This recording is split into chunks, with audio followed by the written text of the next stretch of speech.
3 years later, Shoshana has assumed a new identity as the owner of a cinema in Paris when she's approached by film-loving German war hero Friedrich Zoller.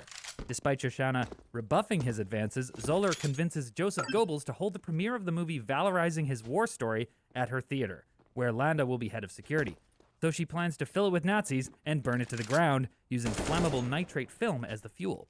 Meanwhile, former film critic turned British soldier Archie Hickox is sent to team up with the Bastards and similarly sabotage the premiere. At a meetup with double agent German film star Bridget von Hammersmark, who is the Bastards' ticket to the premiere, Hickox blows his cover, and all die except von Hammersmark, leaving Aldo and 2 other Bastards to clumsily disguise themselves as Italians and accompany her to the premiere, which we learn Hitler will also be attending. At the premiere, Landa sees through the Bastards' facade and kills von Hammersmark. Aldo is captured, and Landa bargains his way to a luxurious life in America in exchange for allowing their plan to proceed and end the war. Shoshana and Zoller kill each other, but not before her plan is set into motion. The theater burns down, and the Bastards kill Hitler, Goebbels, and the rest of the other high-ranking Nazis. Landa surrenders to Aldo on American territory, but Aldo handcuffs him, and to make sure he can never really take off the uniform, carves a swastika into Landa's forehead, professing it to be his masterpiece. Very good. Great final frame. And is Amazing. And is it him saying it's a masterpiece, or is it Tarantino saying it's his masterpiece? I hope not. I hope not. We'll Why? get into it later, but there's some stuff that's like, if Tarantino is saying what I think he's saying, it makes me like the movie so much less. Really? Okay, we can talk about that later. Let's start with the first scene. There's so much in that first scene. The scene that spawned 1,000 video essays. I know! You were like Googled. I just have seen them before. Well, Oh, okay, really? one of the first things I do. What's that about? I haven't. It's just seen about it. they'll all be titled a masterclass in tension, or Yeah. like this is how you do tension. How to suspense. construct a scene, Yeah. and it's like breaking down the Yeah, there's like cinematography 10,000. and the blocking and the. But we're Yeah. poo-pooing it. We're sorry, James. Go ahead. Oh, I was gonna talk about all that stuff. It's awesome. It is. It is. Like, there's such subtle things in it, even before you know, because obviously they drop on you like the fact that they're under the floorboards. It's I think even Tarantino quoted Hitchcock, and it's that whole like, if you know there's a bomb under the table, suddenly there's suspense. But if you don't know that, then you're just watching people talk. Yep. And in this movie, you are watching people talk for the first little while, but there's a background tension just because you know the context of, well, you know, when the SS come to your house, that's generally bad. So there's some background level of tension there, and then it just gets heightened by the bomb under the table, which is Jews under the floorboards in this case. But there's so much like hinting at that. Yeah. When Landa just goes and sits down before he drinks the milk, one of La Padite or something. La Petite, yeah. One of his daughters is farmer. still in the room, and she just like looks worried, and she like looks up at her dad, and then it reverse shots to him, like making eye contact with her, like they're trying to communicate about something we don't know, but it just serves to build the tension. I guess I'm a bit confused by what Tarantino is doing differently here that other like suspenseful directors or other thriller directors haven't done, or like that isn't normal. I don't think like Tarantino isn't known for being original. He's known for being a remix master, and that's Right. what he does. Is he takes things that have worked in cinema and like turns them into something kind of new, but nothing is truly original in his movies. This is all like Albert Hitchcock stuff, but he's doing it so well for a modern audience. He knows like his dialogue is top notch. No one does dialogue as well as that's not true, but he's one of the best dialogue writers. No one in the world is. Yeah. I think a lot of it's really subtle. Like, for instance, there's a shot where the farmer is putting out his cigarette in an ashtray, and that's what's in focus. But in the foreground of that shot, out of focus, is Landa's hat, and the insignia on the hat is like a skull. So it's just like, remember how dangerous this is. Yeah. Like, it's just like subtly. I didn't even I wouldn't have caught that on the first I watch. feel like there's a lot of little shots like that in the movie where it just kind of cuts to like a close-up of something, and we don't really need to see it, but it just kind of builds the atmosphere and also has some like thematic underpinnings there that are important. like the pie, putting the cigarette out on the pie. Well, that one's strudel, very yeah. important, yeah. But there was also a shot like in the tavern scene where it just kind of like it rack focuses from everyone at the table drinking over to the bar where the bartender's pouring drinks, and I was just kind of like, it just kind of made you. It's not even something that it's like, oh, the drinks symbolize Is that the this shot thing where or they whatever. reveal a gun, or No, he's reading a book when they. oh, okay. Yeah. There wasn't even anything like really symbolic about that shot, but I think that like Tarantino includes a bunch of these shots that just kind of like up the atmosphere as well, in addition to having these. Well, things. it can serve dual purposes too. You could be like, oh, remember the bartender is not an extra in this scene. He's a character in this scene. We just need to show him. I think one thing he does really well is he nails like you're keeping your eye engaged. Like there's always a new information in the frame, but it's never overwhelming. There's always something to be darting at, and it feels like my brain is constantly engaged. And I think that helps add to the suspense because my brain is fully participating. And the choice of shots, like the first time in that scene at the farmhouse that you get a straight on like medium close up of the face, and seeing a face is so much more stimulating, right? There's so much information in the face. The first time you get those straight ons of Landa and of the farmer is when they start talking about, are you hiding Jews? Right. It's like it just ups. Not only have the stakes been upped narratively, but just visually. Now I'm like, it just heightens the whole situation. Well, it's really like the depth of field is really only on their face, so there's like almost no other information. So all of a sudden your brain that's been working really hard to capture everything is like fully active, and it's fully focused on one thing, which is their face. Yeah. So, and the contrast in demeanor, because Landa has been so cheerful and amicable and polite, and then now his face is very grave, and he's just looking straight at him in the eye. I think that's probably the biggest thing to me that makes that scene special, is not only kind of the framing and the blocking and the kind of environmental aspect of it, but also the writing and how things like gradually escalate. This was our introduction to Christoph Waltz's Landa, and he's like just so perfect. He's such a perfect, as you say, like combination of politeness and then tension and terror when like it gets there. And so the scene goes from him being like super polite. He even says like multiple times, "This is your house," like he's trying to kind of like he's making it's almost like a joke, like, "Hey, I'm saying you have power, even though it's clear that I have all the power in this situation." And that becomes more and more clear as the situation goes on, and he disarms him with this politeness until he gets to this point where it's like, "You're hiding Jews, aren't you?" And we know that he's cunning because he says, I can guess that since I haven't heard a reaction, they don't speak English. Right. And so on the first level, you're like, oh, he's smart enough to deduce that. But on the second level, it's like, he probably chose to speak English for that reason. And that works in like the presentation of the movie as well, because as an audience, we're like, okay, it's English, like it's easier to understand. And so that's cool. It's like a successful part to making it work as an audience or for an audience, but making sense. Yeah. It's like a kind of a contrivance. You want the movie to be for an American audience speaking English. Yeah. But it actually works. It works. When he says like, can we speak to English because I don't want to keep butchering, your beautiful language or French or whatever. I'm like, he's not butchering. He's doing a fine job. Doing a great job. Like I'm not a native French speaker. I'm not even close to being fluent or at all. But like I feel like I can hear that he's doing a pretty good job. Well, we listened to our own prime minister try to speak French. It's like, that would never ever happen. Like French people don't want to speak English. I think that scene is really an excellent introduction to how effective he is, because he's, as far as I understand, he's loosely based on like a legendary Nazi interrogator who was the most effective one, but never laid a hand on a prisoner, never did any like physical harm, but he would like take people, give them food, give them gifts. He would like earn their trust and get all the information that way. And it's such a more terrifying thing, because in the movies we've seen a million Nazi interrogators be like, "Oh, I won't give you food for a week if you don't tell me. I'll put you in the hole." Yeah. And it's like, oh yeah, we get it. But having this guy, you kind of like him, you kind of hate him. It's like such a more complex feeling you have about him. Yeah, you do have to hate him. Like, so he does have to course. talk about the Jews as rats and stuff like that. You do have to not like him a little bit. It's interesting how Tarantino, like, he toes the line of like, he's likable but hateable. Yeah.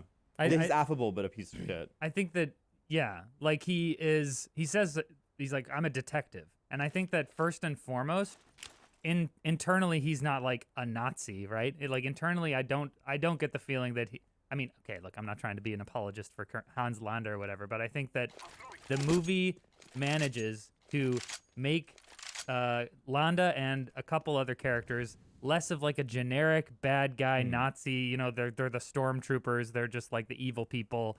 They make them more of a complex human being.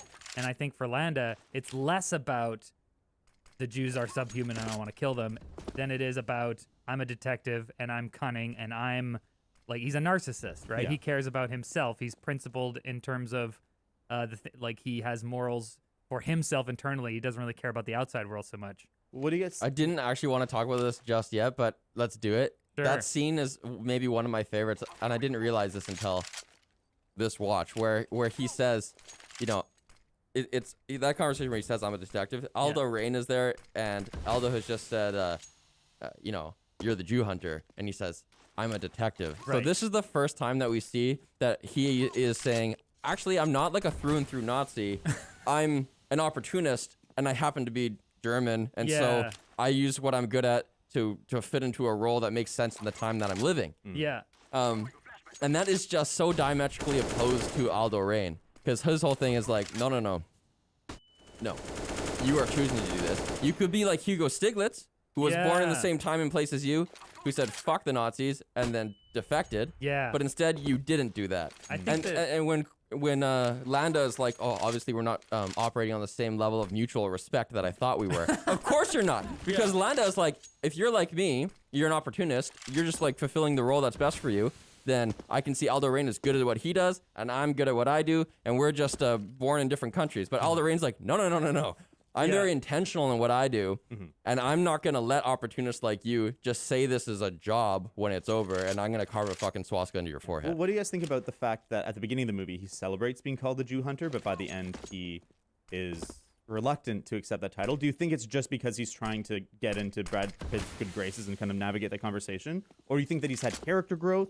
Or do you think that like it was just a persona that he put on at the beginning that like, I'm the Jew hunter? I think that it says something about his character that he will add or omit facts about himself or change facts about himself in order to suit the situation that he's in. I think that it doesn't really say anything about whether he actually thinks of himself as the Jew hunter or not, but I think that it does say that in one situation he has a vested interest in kind of like getting this farmer on his side. So he's like, yeah, I'm known as the Jew hunter, and that kind of seems like a harsh, nickname, but I actually like it because it shows that, it shows respect for me, or what it shows I'm good at my job. So basically, he's just using it in whatever way is effective and in the changing situation. Right, and in the other one, he wants to emphasize that, like, No. oh, I'm not, I don't really like that nickname. Like, whatever, I'm a detective, and that's what they called me. It's like, whatever, and you guys have nicknames too. It's no big deal.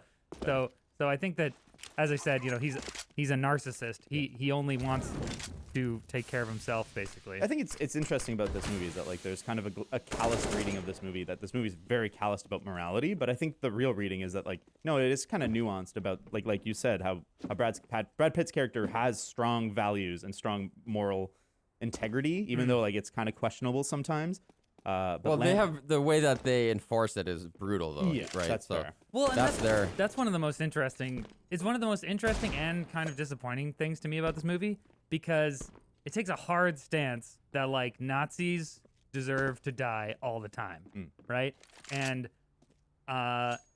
there's like a nuanced conversation to be had about whether people deserve a chance at rehabilitation or something, and the movie very, very clearly says, like, Aldo Rain says, I didn't come to paratroop into like behind enemy lines to teach the Nazis humanity. Nazis ain't got no goddamn humanity. They're the foot soldiers of a Jew-hating, mass-murdering maniac or whatever. It also equates all German soldiers as Nazis. Yes, they're like, if they're wearing a Nazi uniform, we're gonna kill them, basically. But this is an interesting point, because I don't really think about how Stiglitz functions as sort of a counterexample. Well, it's not a counterexample actually, because it actually underlines the point. I thought that that's why it's kind of something that I like about the movie and why I don't like, because I wish that there was sort of a more nuanced discussion about it. At the same time, I'm like, okay, you're justified in killing killing Nazis in a war. It's a wartime thing. What are you gonna do? Take 1 million prisoners? You're an 8-man commando unit. But at the same time, I'm like, I'm disappointed. Let me back up. Stiglitz is there as sort of an example of what the good Nazis, quote unquote, should have done. Like the question of whether the Nazi foot soldiers were responsible on the same level that Hitler was is an interesting discussion. But Stiglitz is here. He was a Nazi soldier. He decided to fight back, even though it really screwed up his life and he was going to die for it. Yep. So yeah, I think that's an interesting discussion, especially in the current era where there are more kind of visible real-world Nazis, doing stuff in society, and it's like, should we punch them? Should you punch Nazis? Yeah. Well, Tarantino take a stand, and it's a definite yes. Well, how do you feel? I don't know. This is derailing almost, but because I don't think you should punch Nazis, but That's something later. How do you feel about Landa's characterization with his big pipe?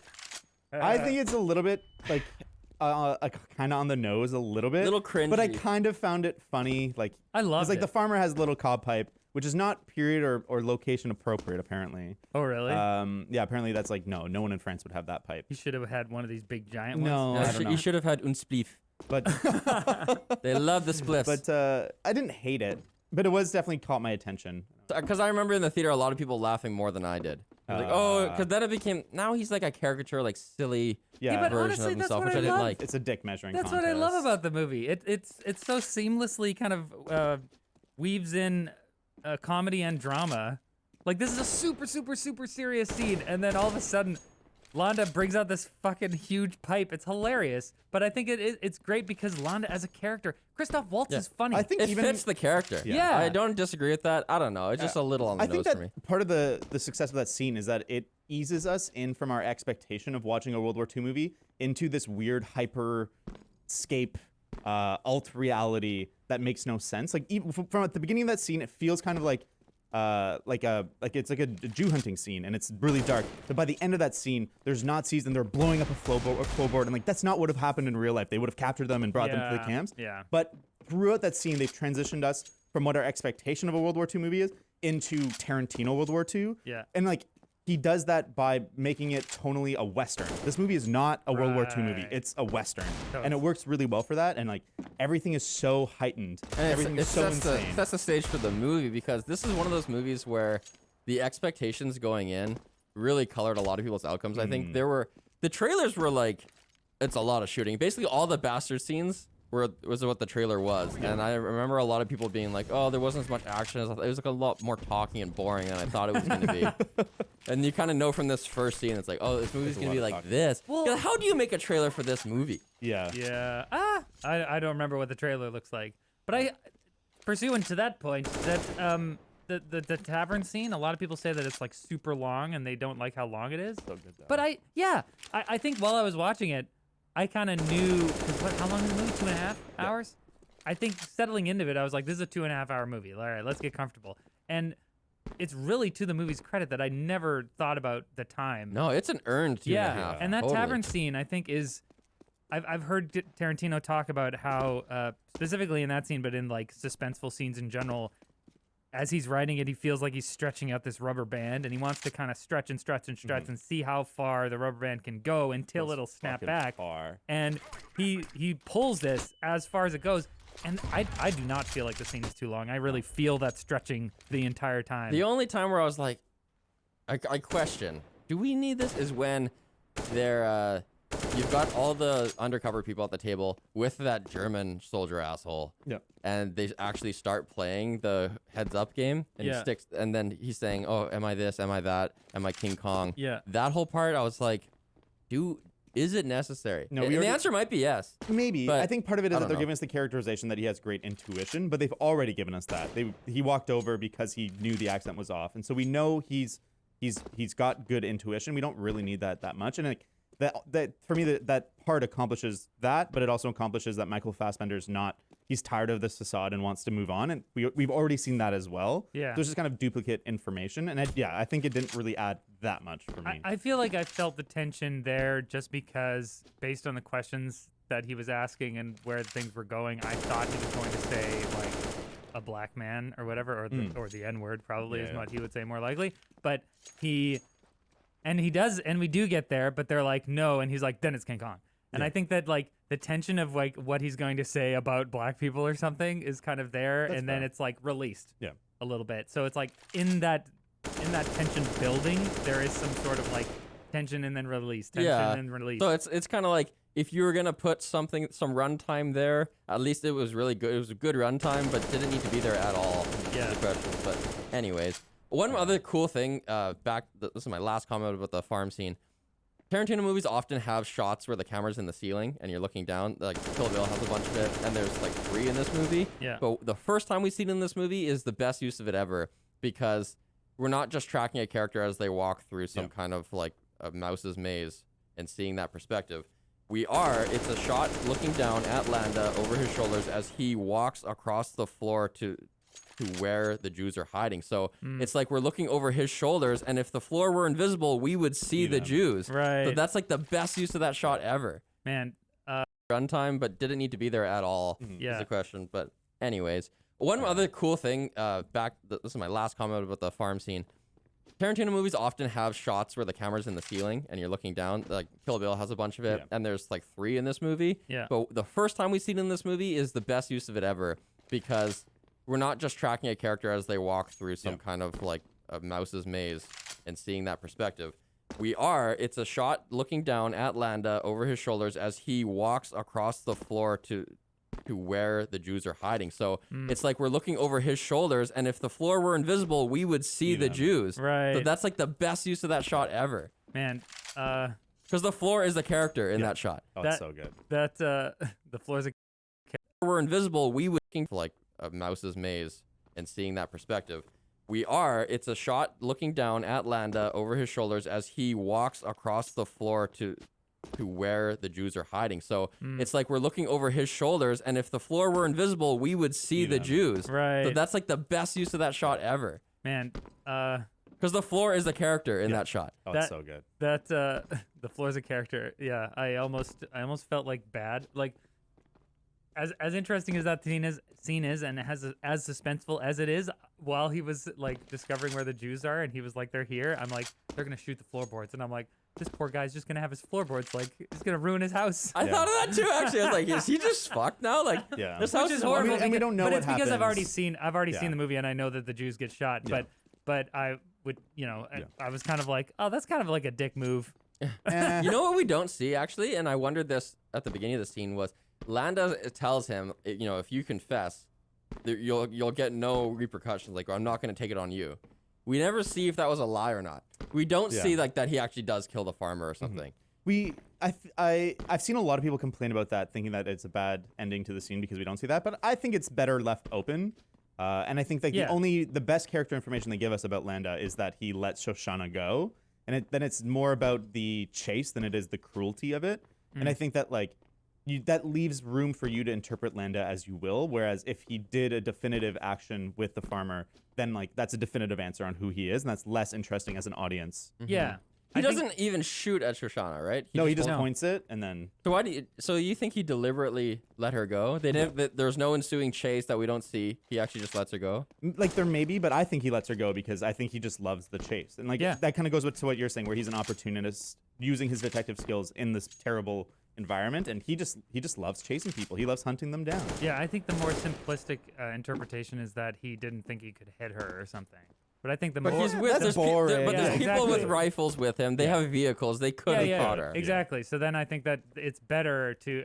I think that it's a very intentional character moment where we see that Landa, even though he is hunting Jews and he clearly wants to like do his job well and get them, he also is like, he's a psychopath. He's insane. He toys with his food. He's a predator. And so he's like, I'm going to let you go this time because I'll get you later. Yeah. I think all those things are actually just reverse engineering to serve a story purpose. And the story purpose is, Shoshana, the point of the first scene is to introduce the main character, and that's her prelude. And she's one of the final characters we see in that scene. So it's actually, this is Shoshana. It's like the point of that scene. And B, we don't want any question as to whether or not she dies. So if he was like pointing his pistol at her and then goes, sees her, and then they all go off on a chase, and then it cuts to the future, maybe she was dead. But when it does cut to the future with the movie we got, we see this woman who goes by Miriam. We know that's Shoshana. And she did get away, and there's no question to that. Absolutely. Let's maybe switch tacks a bit to go to the bastards now, because we talked a lot about Landa. Well, that's something I really like about this movie is those hard chapter breaks. Well, that's exactly what the movie does. It goes from that first scene to the bastards. Yeah, exactly. And it works because like the tones kind of drastically start shifting between the scenes, but it totally works because the movie's telling you break, start again. Yeah, and I think sometimes in a movie that really annoys me, where it's like, I don't want to have a bunch of little short stories. I want to have one continuous movie. I want the Lord of the Rings journey from the Shire to Mount Doom. Like, I want to go on that. And I think that this is why this movie is so, I enjoy it so much, and it surprises me because this movie has a bunch of things that I normally don't love, but I love this movie. They definitely are. It is a series of vignettes. It's a hard break. And at the at the beginning they're not even connected. Eventually they all are like mutually reinforcing each other and connected, but that is still a criticism I see a lot online. It's like the tension isn't building across all the stories in a consistent, like, linear way that culminates in something. It's like you do feel like you're resetting, especially by the time you get to, like, the British people. It's like, oh, we're resetting again with even more characters an hour and a half in. But I think it works, though, because I think Tarantino knows, like, the chapter before the British one was kind of humorless, and it was kind of the most, like, not fun, but it was, like, the least kind of, like, romping ride. And so then now we're going to this full comedy bit with Mike Myers as a Scottish What's the chapter guy. before that one? I think it's like Shoshana and Yeah, and all the, like, her and Zoller. Yeah, so there's like all these tensions, and she goes to the restaurant and sees Landa, and it's very intense. Yeah. But there's not really much joy in that sequence. And then we cut to freaking Austin Powers. Yeah, exactly. And I like that when you're introducing new characters, but they're all so different. Like, we've had French, we've had German, we've had American, and now we're getting British. Man, Tarantino does not like British people. Not only is Mike Myers just like a stupid and goofy, but Michael Fassbender is the most frustrating character in the entire movie. Oh, he sucks. He sucks. You're like, come on, dude. He's like, just shut the fuck up, man. Let the actual German people do the talking. See, and this is what maybe we'll get into this later or right now. That obviously a huge part of this movie is like cinema. And film is like a huge aspect, and you could argue that Quentin Tarantino is trying to say that film is like this really important thing. That shut the fuck up, Tarantino. Yeah, I know. But Hickox, Fassbender's character, is a film critic turned soldier, and he comes into the room with Mike Myers, and he's like, subtextual hello, film studies. Yeah. Subtextual character is Tarantino. Yeah, I know. Tarantino is and film is like a huge aspect, and you could argue that Quentin Tarantino is trying to say that film is like this really important thing. That shut the fuck up, Tarantino. Yeah, I know. But Hickox, Fassbender's character, is a film critic turned soldier, and he comes into the room with Mike Myers, and he's like, subtextual hello, film studies. Subtextual analysis of the works of G.W. Pabst. Yeah. And so he like comes off as this incredibly competent, like suave, good person. And then after that point, everything he does is just a fuck up. But I think though, like Tarantino taking the piss at critics a little bit, and like how because like that sentence he says is like he's a film critic. He's a film critic. That's a good point. And so he has like he says the sentence of his the title of his book, and it's just like you could have made the same point of that title in 2 words. Yo, that's hilarious. Yeah. I didn't even think about that at all, because Tarantino has said in the past he doesn't like critics, or he doesn't. Of course not. He's like, critics can say whatever they want, because obviously a lot of critics don't like his movies because they're like, this is gratuitous. This is pulp. It's like silly. It's campy. Yeah. And Tarantino loves doing these like genre movies where, and it's one of my big criticisms of him, that he doesn't put a ton of like substance into his movies. Yeah. It's really fun. It's really, and there's a lot of like window dressing, but it's like, what are you saying? It's kind of hard to tell sometimes whether he's actually saying anything. But yeah, that's so interesting. He's a film critic and he makes him an idiot in the movie. I think a good example of how Tarantino knows what works is like, let's go back, I guess, to the second chapter when it's the bastards, right? Like kind of playing the mind games with the German lieutenant or whatever. And if you kind of separate that scene from what we know about Nazis and what we bring in as an audience, like they would be the bad guys. Like they're cruel.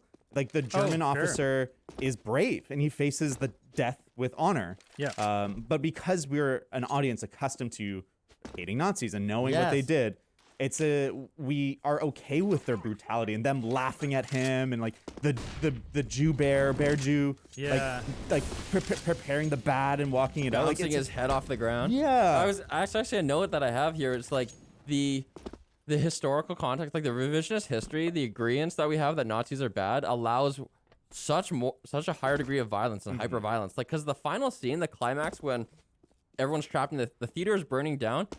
We know that there's women and children in there. Like we've seen this Hitler Youth children in there, and the good guys are shooting guns down at this trapped crowd as they're blowing it up, and we're happy about this. Like the audience is cheering for this. I don't think there are kids in there. There were. Really? There's Zoller is like signing autographs for Hitler Youth, like little girls. Oh my god! But they don't come into the movie. I don't know. Maybe not. But they were in the violent movie. They were in the lobby before the show. Do you think Tarantino's trying to make a message of like, hey, there's more complexity to the Nazis than not, or do you think he's just like, no, like I know movies and I'm making a point about Tarantino? movies? Yeah. Yeah, he's saying, I want to have the most fun, violent experience possible, and if I can get everyone on board, like we all agree this is something we can have fun killing, then we can show this guy getting shot right in the face and his face getting blown apart because it's fucking Hitler. So who cares? High five. I don't think that Tarantino is specifically trying to say anything about like humanity or Nazis or anything. I don't think that he tries to really put in these critiques that hard into his movies. He's more concerned with like telling a compelling story and like having fun with it. But I think if there's something to take away from the story, it is that Nazis, there is humanity to these Nazis, and their fall is caused by like a hubris and a over reliance on like their own intelligence and superiority complexes. Because the Nazis that we do really spend a lot of time with on a character level are Landa and Zoller. Zoller as well, and also that detective guy in the tavern. Or he's an SS person. I don't know what he. But comes back. But he's very cunning, right? He's very smart. There are other like German soldiers that kind of seem like they're just dumb or whatever. They're just like regular foot soldiers. But the Nazi characters that we do spend time with are these officers who are like, yo, I'm the shit, man. Like I'm a big deal. And so I think that if there's any sort of like critique of the Nazi psychology, it's that, I think, in this movie. But I don't think Tarantino's necessarily intentionally putting that in. Yeah, I don't think he presents any redeeming qualities for them, really. He says in the opening scene that they can just be described as hawks, and they're basically all like that. Like that SS guy whose name we can't remember, he basically is like that. He does power plays on people all the time, telling them, you know, they're not an officer or whatever, and you know, demanding information from people. Well, even the first time we see him, it's when he's bringing Shoshana into the lunch, and he like scares her. He's intentionally making it seem like she's in trouble. Yeah, and, like that's a great character introduction. Where you're like, oh, he's a fucking asshole. And like when she realizes that she's not in trouble, and he kind of laughs about it and sits down, and has a cigarette. You're like, oh, this fucking asshole. Yeah, he plays power games a lot. That guy for sure.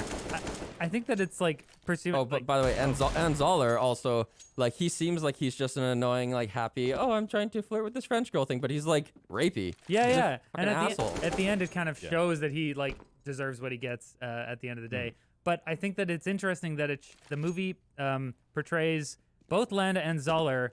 They expect people to have more respect for them, but they don't, because like they're like, no, you're a fucking Nazi, dude. Like I'm not gonna. And he's like, well, what do you mean? I did all this thing. And like Landa says at the end with All the Rain, where he's like, I thought we had mutual respect. You know, like he thinks that what he's doing is rational, and Zoller thinks that obviously, rationally, you should like think that I'm, you know, Shoshana should think that I'm a cool person because of the things that I've done. But they just like, I think that it really shows that people, the extent to which people can just rationalize their beliefs and not realize that the thing that they're thinking and their opinions and the things that they've done are bad. Yeah, they can't see, like Zoller can't see himself the way that the French citizenry sees him. Because like in the bubble that I'm in the society that I'm in, I'm a war hero. Yeah. I'm a big deal. You should like me.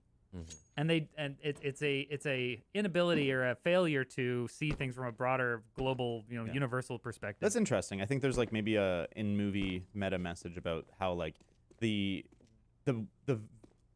world of values in which you place yourself totally recontextualizes the violence. And I think that like the movie creates that world of values where the violence is totally acceptable in the same way that for the Nazis, the values they hold contextualize their violence or their actions be praiseworthy. Yeah. I think that's an interesting thing that the movie is saying. Well, okay. Yeah, like I killed 300 guys in 3 days. Yeah, you're a hero because we're Nazis and we believe that. Yeah. Because someone's going to take that out of context. For the Nazis, it's a smaller bubble, and within that bubble, violence against the Jews and whoever is completely justified. But for the Allies, the bubble's wider, and in that bubble, horrible, despicable violence against Nazis is justified. Yeah. Obviously, they're not. Those things aren't the same. I'm just saying that if we're talking about violence and what is justified, it differs depending on how big your bubble is. Yeah. Like maybe from an even bigger bubble, killing the Nazis is not justified.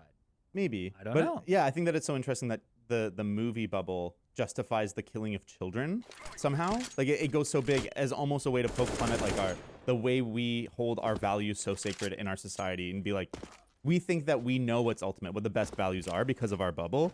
But maybe Tarantino's trying to like pull us out a little bit and be like, maybe not.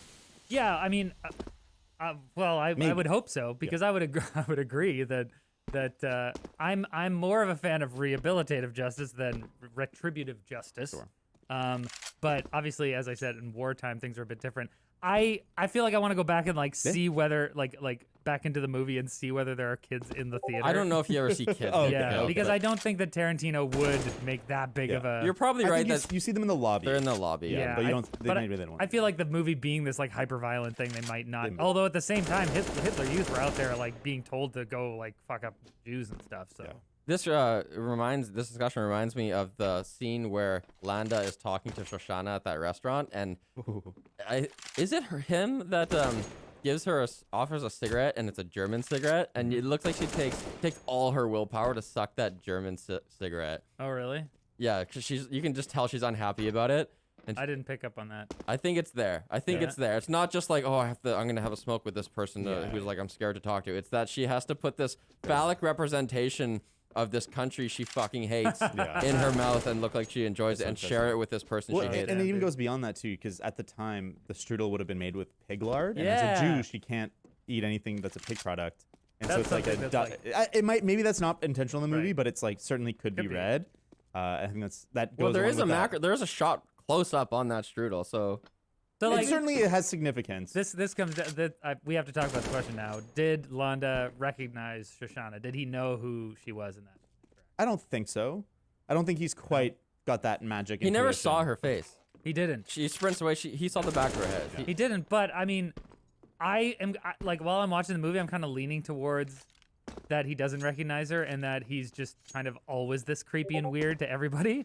But at the same time, I'm kind of like, well, he is a crazy good detective, and like if there is one characteristic about him that we can nail down is that he is cunning. Well, and that's the super magic of the intelligent. movie is that you're questioning it as the audience member. That's Yeah. the tension of the scene. Does he know or not? But there's no canon evidence that he knows. I think the strongest evidence is probably him ordering her milk, which Yeah, is course. it's a weird super coincidence. weird. But maybe he just likes milk. Yeah. And that's why he asked for the But milk at the farm. He doesn't drink milk. He drinks something else. He drink. No, yeah, in that scene, you're right. Yeah. I like though. But he also maybe is just like infantilizing her. But at the same time, he drank milk. Oh wait, he asked for the milk in French, so she would have known that he drank milk at the farm. I think I like too that they make such a big deal of the whipped cream, which is like a dairy product. Yeah. But it's like a not elevated, but like a processed version of what was natural to her, and it's like the German have taken what her family made and made it into something different. Is Yeah. strudel French or German? No, strudel is German, Yeah. It's but German. the whipped cream Strudel. is international. Everybody knows. Because I was trying to see like what's the Every significance? culture on Earth has had some form of whipped cream. Because if that pastry they ate was French, and then there's the shot of him putting his German cigarette out in the pastry, then Yeah. that would have been like symbolic. I think it's more that he ordered the strudel and then he's like playing with her because at the end he only eats a little bit of the strudel and then puts out his cigarette and it's like a sign of disrespect and it's just kind of like threatening. I feel Well, like. and it's also he had praised it so much before, Right. And so it shows how like flexible his values are, Right. because he was like, "Oh, this is the best strudel ever. Oh, Yeah. you'll love it. You'll love it." and then he does a power play on her too, like Yeah. don't eat it yet. Wait for the You're cream. waiting for the So cream. it's strudels are Austrian. Oh, okay. So that Germanic. yeah. Sorry, But I mean, Austrians. they took over. So That scene's awesome. I love when it's finally over and she just like exhales that cry. Oh, I know. It's such a good moment. That's the best ending that possible for that scene. yeah. It seems like a bit over the top, but at the same time it's so real. Like Well, how else are you gonna end it? You're just gonna show her go like, whew. Like that would be so lame. No, Yeah. it's good. I love it. Yeah. I love the choice. There's very little things in this movie that I disagreed with. Like I think I wrote down that it really says something about this movie that the very first time I was like only slightly disappointed was when we get to the scene with the British people and Mike Myers is doing this British accent that is just not quite there. Yeah. And I mean, he's got English no, heritage. well, he's fine, but Yeah. I'm just mean It's a bit I much, can yeah. hear it. I Yeah, can yeah, hear yeah, it, fair and it's enough. just like a bit off. And It's the Austin Powers. yeah, and the character, he just like seems a bit like he's like a weird character, like for no reason particularly. Like I don't know. It's just that's the first time that I was only like that's what I'm saying. Yeah. It wasn't even like oh it sucks. Yeah. I was just like, eh. Well, the one thing that the filmic choice that I had the most questions about is the montage when Shoshana is getting ready to blow up the theater, and it's like kind of got the David Bowie song, and it's her like putting her makeup on, putting on her dress. Yeah. But the reds that they choose for her are very similar to the Nazi red. Here we go. So like, This what is do only you, this what is do you a think? criticism only David would come up No, with. no, no. Yeah. It's not a criticism. It's a question. Like, Oh, are they sure. trying to tie them together? Is it a coincidence? Because Oh. like, I don't think they're trying to tie it together. Like, it seems like that's kind of not really what the movie's about. But I don't know. Yeah, I don't think it's tying her to the Nazis at all. I think it's probably just like a dynamic color for a heroine. Yeah, like to wear. femme fatale kind of I think thing. Tarantino basically trying to say that she's just as bad as them. Maybe. I don't No. think. Do you so. think it was necessary for her to die in this movie? No, I don't think so. Apparently Like, there why was. did they kill her? I think Apparently he another- just wanted that shot of the two bodies side by side because that's like a cool shot. Yeah. I feel like there's a lot of things we can explain as Tarantino just thought it was a cool shot. I actually think that he wanted the final shot of the movie to be that what it is. Oh yeah. And he didn't want any denouement with her character, so he yeah. just says Had just to to get rid of finish her. it. Well, this is That's fair. This is interesting because of Tarantino and what he has said about his writing process. He's said, I listened to a few interviews with him talking about how he wrote this movie, and he was saying that originally he was going to have Aldo Rain die, and potentially Shoshana live, and then as he started writing, just kind of like the flow of things, he's like, that's what I ended up doing. It was the same thing where he's like, what do I do with Hitler? He wrote the script up to a point where they're all in the theater and things are about to go down. And he's like, wait, but what do I do about Hitler? And then he apparently was like writing really late at night, and he was just like, he couldn't go to sleep until he figured out what to do with Hitler, and he just kill him. And he just wrote on a piece of paper, just fucking kill him, and then he went to sleep. Yeah, it's like killed 3 different ways. It's so satisfying. Yeah. When I love too like that Hitler is like in Downfall, where like the Hitler meme video comes from. That like the whole movie is an escalation to that point, and like you're seeing a guy go crazy. He's having his downfall. But this Hitler starts there. He's like already at that fucking like 300%. Yeah, when he's first introduced, he's going 9-9, just already screaming, and he has that like cape on. Yeah, that's fucked. I love It's such that a good kid. shot because Yeah. like I love how like sweaty and flustered he is. He's a cartoony villain in this movie, which And is megalomaniacal. Megamind. He's got this freaking. An artist is painting a portrait of him in that scene. That's It's what so I was funny gonna too. I like say. that too. As he's like looking back to kind of get the pose back, he's like he's busy talking, but he's trying to pose. Yeah, Oh, it's I such love an it. well, and it's saying that like, you know, this is like the conception of him that he wants put forward Yeah. is of this like Napoleonic like amazing character, but in reality is this like stupid sweaty flustered. And I think this crazy version of Hitler works very well for the weird reality of this movie. Yeah. Like, it fits perfect. And I love how cartoony he is in comparison to some of the other Nazi characters that are like clearly very cunning. Well, Goebbels is pretty cartoony.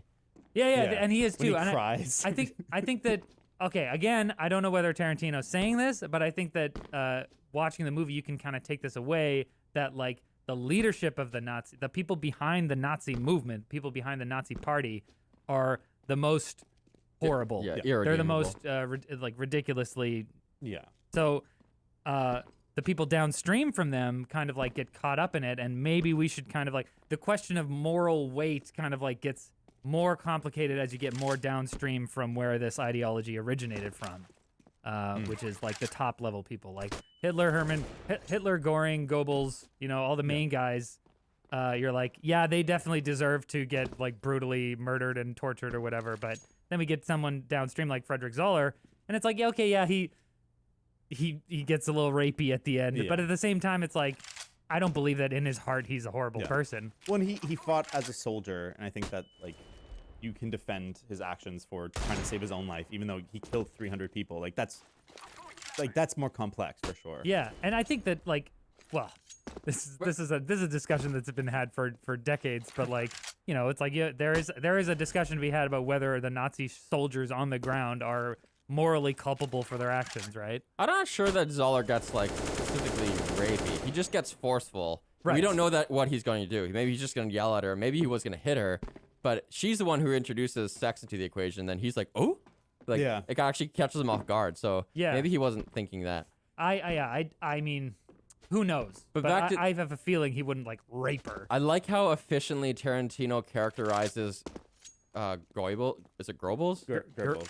I actually looked this up I don't because know. I hear some people say Goebbels, like with a hard R, and I hear other people say like Goebbels, and I think it's like kind of in between. It's like a German OE sound. It makes like a. But we don't have much time to characterize the guy, but we want him to be despicable. So he's got that translator character with him. She's also from Kill Bill, and it just hard cuts to them having sex and her just being so like bored and like it just sucks that she's in that situation. And he's like, ah, he's just so disgusting. And this is why I watch movies with subtitles, because normally a little quick shot away from that, I would hate because it's just like so gross and disgusting. And I'm like, oh, why are you doing this? But I laughed so hard because the subtitles said braying. It said panting and then he's like, he sounds like a friggin'. I love so to gross. like one of the next shots in that scene is Goebbels, the translator, and then a dog. And I think that it's like implicating like this is how he's like The hierarchy? the hierarchy. This is how he sees people. This French lady is halfway between animal and person. Wow. And it's a very effective shot. Fancy poodle sitting at the same level. Yeah, exactly. That's another one of these shots that I think Tarantino's so good at. Yeah. Yeah. I want to talk more about those cutaways. Some people thought they were tonally jarring because you've got like it's a World War II movie, and then you've got this like 70s glammed blocky text coming on the screen like Hugo Stiglitz. Yeah. And then it cuts to like kind of like 70s music, and it's doing these blaxploitation like montages, and I think that is awesome. Like that's why I come to see Tarantino. But some people just like I don't they understand. Like It's hit or miss for me. There's some stuff that I think works really well, and I think the stuff that plays into the Western motif works better for me. Like the Samuel Jackson narration that. stuff. I love it. I love like it, but it's jarring. It's jarring. It's jarring I for think sure. it's jarring, but I think that this whole movie is jarring. Like it goes from people kind of having a calm conversation to someone getting their balls shot off. Like it's just like that's Tarantino to me, you know? No, I disagree though. I think like that is like you said, it's like a stretching out into that. True. But when it hard cuts to something, I like them. I think they're very funny, and I think this movie sacrifices suspension of disbelief for laughs many times. And you're right, that's like part of this movie. But yeah, I don't know. I think that like it does a few too many of those or tonal jumps that I'm like, I wish he had kind of focused in a little bit more. And I've talked about it a couple times like already, but I wish it had laser focused on the Western a little bit more than like the going into blaxploitation into like Samuel Jackson being like his character. And I think that I don't know. I think like we've talked about aesthetics versus substance in the past, and I think that this is why Tarantino movies always, well, this one in particular, makes me kind of like think about that question, because normally I'm like, look, there has to be a balance of aesthetics and substance. That's the optimal movie. And I still agree with that. But I think that when you have the aesthetics be so good, like this movie is so great visually and audio, what do you, how can you Orally. not AU. like AU orally. Yeah. It's so good in all these Or different, sonically. You could say sonically. sure, any of those. It's so good on all these different measures that I end up not really caring that much about the lack of quote unquote substance. I know that like Tarantino's probably trying to say something about film, which we should probably talk about. Yes. But I think that because all of the aesthetics are so good and they're so fun, capital F, I don't really care so much about the fact that like I think that if there was more of a Western feel, I think that it would be easier to kind of put in more substance and be like, what is this character about? Like, we don't care about who Lieutenant Aldo Rain is. Yeah. Like he doesn't have a character arc. Oh, but he has characterization. All the characters have so much. Yeah, but we don't care so much about them going on a journey and realizing something as we do about like having a good time while we're here with these funny characters. Yeah. There really is no protagonist, actually. I want to ask you guys about that. Like, I would say that Shoshana is the closest thing. She's the main character. She's introduced in the first scene. The whole story revolves around her and her cinema. She's Constantly active. But then she's not really present in the climax because she dies right before it. Yeah. Well, yeah, I found that such a strange choice. And like, what do you think that means? That there's two different teams that are working towards that climax separately, and they both accomplish it. Like, do you think what's the point of that? Because like it kind of takes away from her being the protagonist because the blasters are also successful. I don't know. I found it very It foils Landa because Landa thinks he's making this big grand deal. Part of me almost. But even so it's like, oh, he's making this deal, and it would have gone out gone off even if he didn't do the deal. But like, I don't think the movie plays into that much. No. Part of me almost thinks that Landa is the closest thing to a protagonist in this movie because we do see Shoshana in the beginning scene, but we see more of Landa there, and we get more characterization of Landa. But he just, I was going to say he disappears for so much of the film, but so does she. Yeah, exactly. Everybody disappears for large parts of the film. So I think that like the person with the most characterization and the most of a journey is Landa. Yeah, but I don't think any of them really arc, though. No. Well, I think you could, if you would make the argument that Landa is a small p protagonist, his journey, his arc is sort of like a tragedy, right? Yeah. He kind of flies too high and thinks he's got everything figured out, and then he falls. I think you could say this is a multi-protagonist film because it's like kind of a set amount of time, a bunch of different stuff happening. Like there's like a lot of the criteria that it's hitting to be just a multi-protagonist film. Yeah, / a no protagonist film. Yeah, but I'm not mad at it though. That's No, the thing is, it's great. still interesting, and I like all the characters. And Totally. the characters, man. Oh, Yeah. Not so only good. is there like one cool character in Landa, but there's so many, and they're also expounded on. They're all given these great introductions, like the Baraju hitting the bat on the wall, like the anticipation, the mythos around the Baraju before we finally see him. And there's like 5 characters that have that much mythos around them, which is so Well, sweet. all the mythos that surrounds him is so different because like Diane Kruger's character is so smart, so cunning, but it's such a different energy than anyone else brings. Right. And yeah, I love that scene how they bring her into it, and she's just like trying to navigate, and she's been doing this so long. You can see like she's trying to ease the tension, make it work, but in the end, doing that totally fucks her because she creates that autograph that will track it And back to her. they each have such they all have such rich off or out of movie histories. Like, oh, you're Aldo the Apache, or Dan Kruger's character Von Hammersmark. Oh, you were in all these movies that I love. They all exist in this universe for so much more than we're able to see in this film. I think my favorite character moment in the entire movie belongs to Aldo, though. At the end, when he's turned on Landa, and Landa's like, "You'll be shot for this." And he's like, I've been chewed out before. Yeah, I'll be chewed out. I've been chewed out before. I don't think so. It's the best moment. That makes me laugh so He's got hard. lots of quotable lines. I want my scalps. Yeah, and I want my scalp. Even when Landa, like, he's like, "Oh, I've been waiting to see the Apache for so long," touches him. There's a pause, and he fucking headbutts him. That was awesome. And the German will be sickened by us. Yeah. And the Landa, like, he's like, "Oh, I've been waiting to see the Apache for so long," touches him. There's a pause, and he fucking headbutts him. That was awesome.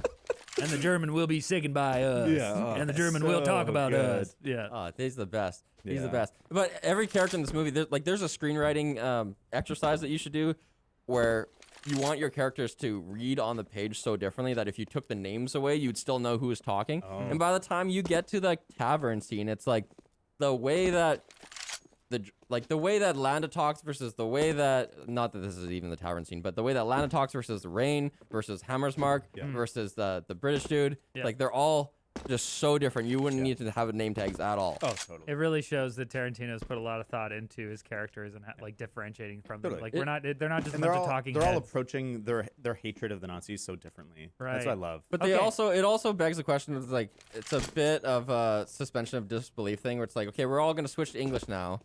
But Aldo Rain speaks an idiom so much that I don't even believe that these people who have English as a second language would understand what the hell he's saying. Wait, That's fair. when do they speak in English with Aldo? Where? When Aldo's like talking to German soldiers and stuff, he's like, up the road a piece, blah, blah, blah, blah, blah. It's Yeah, like yeah, he's just all idiom all the time. Right. So it's like, how? I think that they can kind of like get the gist of what he's saying. I like- guess. And I Like, mean, it didn't really bother a me, lot of but- the idioms are anachronistic, like they didn't exist during World War II, and it's just part of the heightened reality or the hyper reality of this. It doesn't really matter. Yeah, Yeah. it's a ride for us. My one complaint about the characters in this movie is a couple of the bastards kind of take me out of it. Like Paul Rust shows up for a second. Ryan from The Office shows up. The kid from Paul Geeks Rust, and Geeks. Paul Rust who's is Paul the guy Rust? from Love, right? From Love, yeah.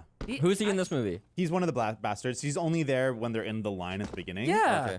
I don't ever see him again. Well, but I was think just he like, is oh, later hey. because Lauren pointed at Lauren's like that's the guy from that show or whatever, and I was like, where? I didn't even see him. Yeah. Yeah. But Ryan is the biggest one, I think, of those. BJ kind of- Novak. BJ Novak.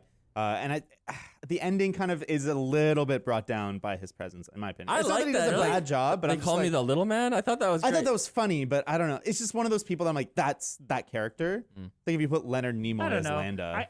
I liked it because part of we haven't even talked about this at all. Part of the one of the super cool parts of this movie is the sort of Jewish cathartic aspect of like having a bunch of Jewish commandos exterminate Nazis. That's pretty sweet. Yeah. Like it's awesome, and I think that having BJ Novak in there, I'm not sure whether all of the. I mean, they must have.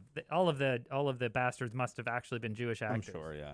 So, I think that like even beyond the universe setup there, yeah. I think that from a real world perspective, also it's cool to see like this Jews, cathartic Jewish thing of people, like yeah. Jewish. By the way, the Bear Jew is Eli Roth. Right. He's the director of Hostel. Yeah. He's like and a horror director. he actually directed the movie within a movie, Dollars movie. Yeah. Oh, that really? They watch on the screen. Yeah. Yeah. Apparently, That's funny. he was supposed to get Director of Hostel. Of like yeah. Jewish. By the way, the Bear Jew is Eli Roth. Right. He's the director of Hostel. Yeah. Yeah. He's like and a horror director. he actually directed the movie within a movie, Dollars movie. Yeah. Oh, that they watch really? on the screen. Yeah. Yeah. Apparently, That's funny. he was supposed to get like just a couple days, but he was doing it so well and so efficiently. Tarantino gave him an extra day to get even more footage. Oh, nice. Yeah, it's him and his brother did the I think the it short was film. originally supposed to be another big actor playing the Bear Jew, Oh, maybe. but then they couldn't get him, so then like they got Eli Roth. Man, he got pumped up. His arms are like tree trunks. Yeah, he was he gained like great. 30 pounds of muscle for this Like, movie. oh, It's knocks funny, it out man. of the park. Fenway Park's on the feet. Yeah, goes yard. Yeah.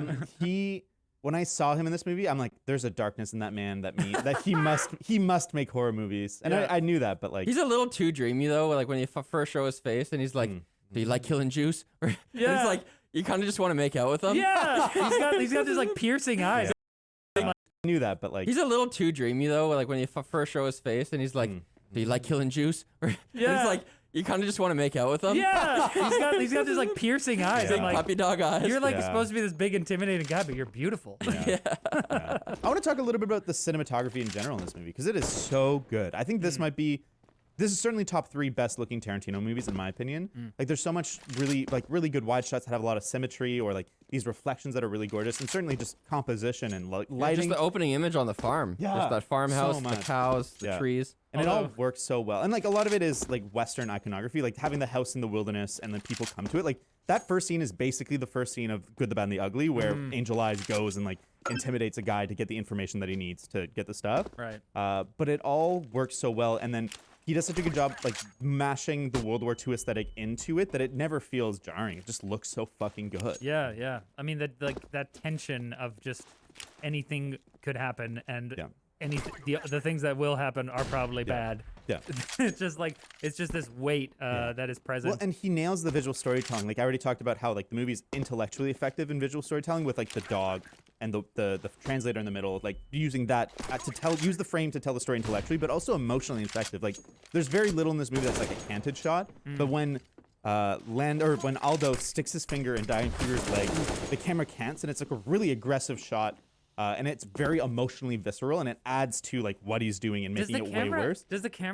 Does the shot actually move? No, it cuts just to cuts a to it. kind Okay. of shot, and it's just like that's very effective visual Yeah. storytelling for bringing the audience, making them a participant to her pain. As she's almost like falling off the table from like the pain. Yeah. like- About that scene though, actually, that is a scene that maybe doesn't need to exist because we get duplicate information in that scene. Yeah. She just tells Aldo stuff we Hitler- already know. Yeah, that Hitler's gonna go. Well, that little point at the end there, she almost said earlier but didn't quite say.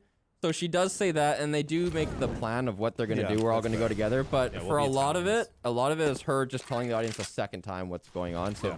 that's a little inefficient there. That's fair. This brings us to the part of the movie that I think is the worst part of the movie, What? the movie theater. Oh, it's hilarious! I think that's the problem, is that it loses its.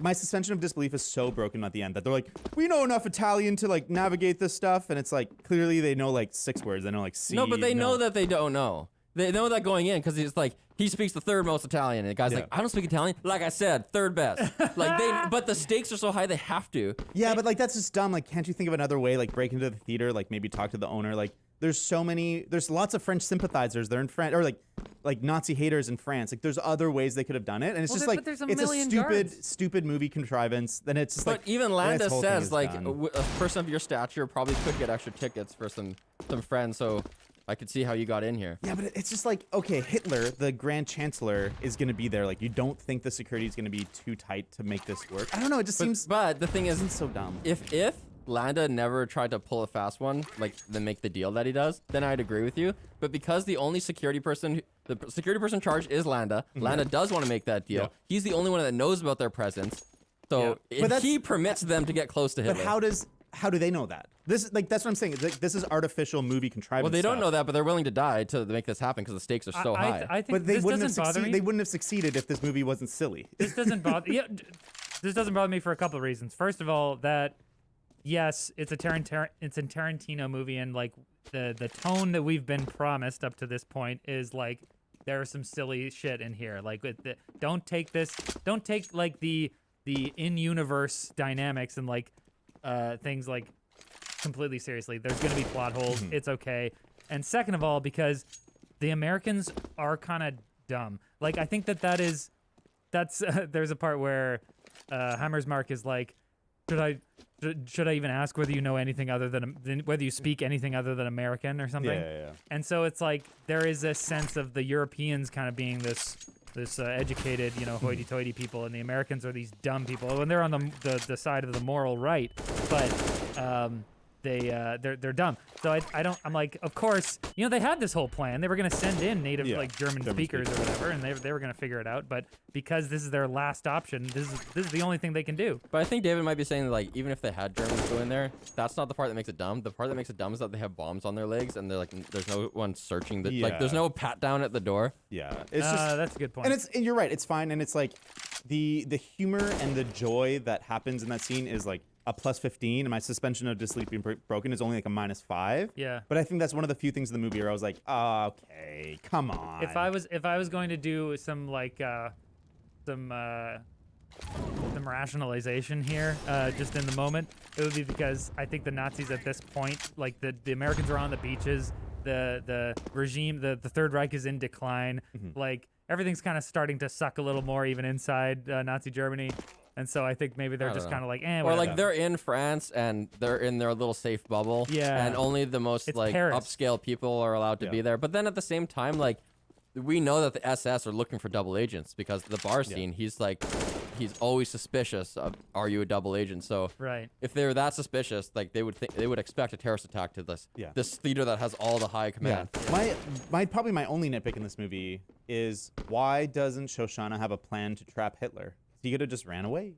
She's very lucky the bastards are there to kill him, because they locked the theater doors, but he's not in those doors. Those doors that They don't show them Hitler- lock the he balcony doors. comes out of it though. Like they can go in and out of those doors.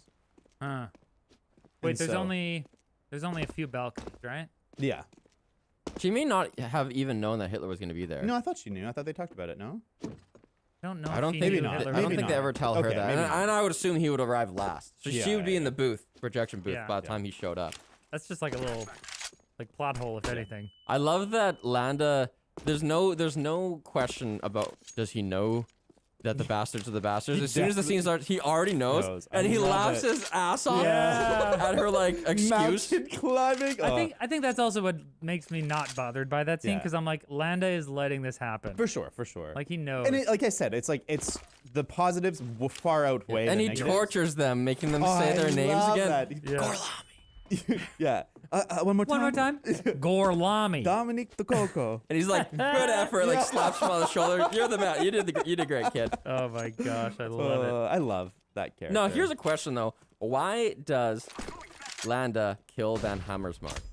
Because the reason I ask you that, like, ostensibly he kills her because she's a traitor, and he says she got what she deserved. But if he's an opportunist who's just acting in a rational way for the lot in life that he's got, why does he give a shit about that betrayal? I think there's two parts to it. I think one of it is that the movie needs us to see him as a vicious person right before the end, so that we're like reminded, like, Oh, I agree with that. can't- We need to hate him. We need to Yeah, hate yeah. him. And I think that From a the- screenwriting perspective, I think from that like makes the sense. movie universe perspective, I think that betrayal is like the value that he holds dear. Like he can understand people killing Nazis that are on the other side, but a German killing Nazis is too far for him. I don't agree maybe. with that, because then he betrays his yeah, own he's a side of it. betrayer. Yeah, I think that it's fair. more. I think for me, the way that it made sense was that he kind of like has her in this, at his mercy, and he's like a fucking psychopath. And so I think that even if he doesn't subscribe to like a particular set of morals outside himself, he he does. Well, actually, Wait, I got it. That's a point in my favor here. Actually, he doesn't subscribe to a set of morals outside himself. So in his mind, he's like, I can do whatever I want, whenever I want. When he's in a public situation, like in the bakery with Shoshana, he's like, okay, I'm not gonna like, I have to be civil here. But he has her in a private room. She is like guilty of this, and he's like, it's not gonna affect anything if I just kill you now, so I'm just gonna do it. Do you think there's maybe an element of like he knows he's gonna defect and she has enough information? This is exactly what I was gonna say. Yeah. It's because she's the only one who knows all sides, because the bastards, any surviving bastard, like most people are gonna get blown up, and it's like a suicide bomb mission, right? Yeah. But Aldo leaves. But Aldo's under the command of the military. So if they say you can't leak this information, this is top secret, and this guy is gonna go and live on this island the rest of his life, he has to obey. Yep. But she is a double agent, like maybe, and she's German, so maybe she would leak the information and out him later. So he needs her to be dead. That's fair. I think that is also true.